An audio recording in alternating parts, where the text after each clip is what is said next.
menika manungane dan anu napa diparingi sehat waras. Ndak golek duit nggih ngaji, munggah kaji. Aja ning seneng-seneng.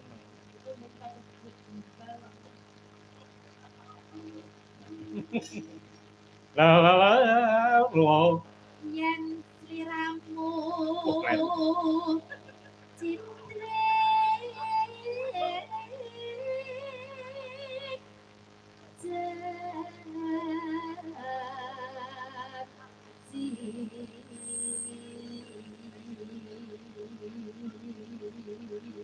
Suara kok iso kaya ngono.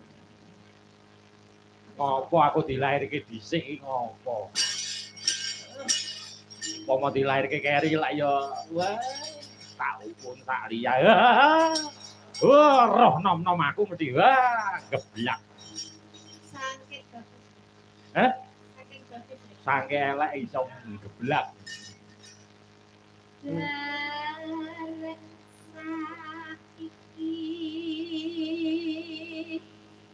mukti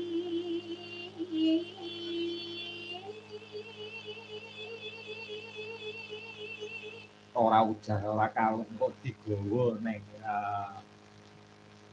Kalimantan nang Tarakan. Nang Tarakan. Dulurku nang kono kabeh. Nomor apa?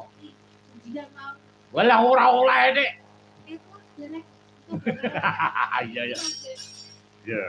Kowe iki rasa digolek nomor. Kali, Bang. Kowe kok bar bawa iki langsung. Ndang njaluk ngono ae. Kok bingung to? Nggih, Pak.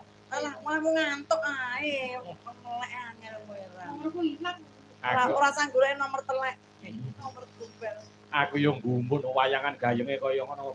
Pak Jumali leh menyang riti. Kaya menyang Lombok. Ya ora masalah. Iya. Jenenge kudu bersyukur lho. Bersyukur pripun? Niki krana Pak Margiono iki akhire mbet Bet piro? wayangan. Nggih. Arepe sedemar dangdutan. Wong Jawa kok dangdutan. Lho lan ki mila terus kali Pak Margiono ora wayangan aku ora mulih lho.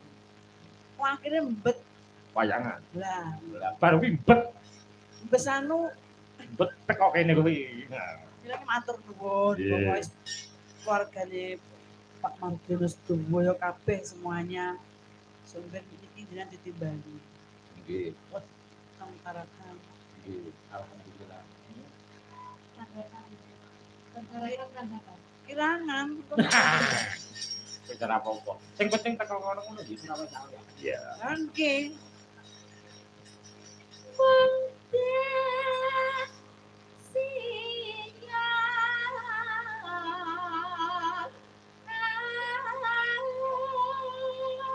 Ngono.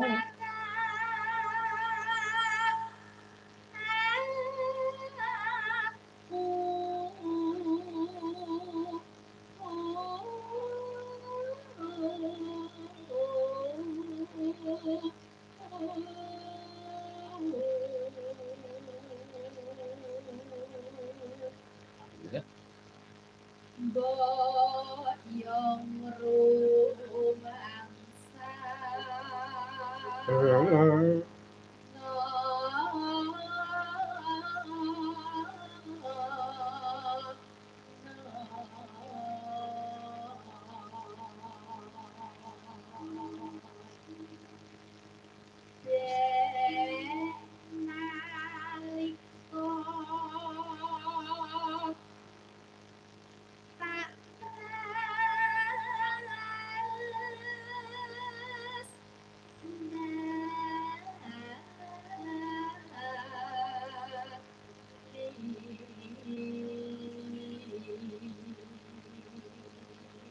Wong Uun ki SMP wae wis masuk dapur.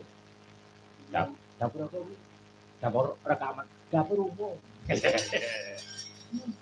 Orang yen zamane Pak Suwardi, Pak Warno, Pak Parno.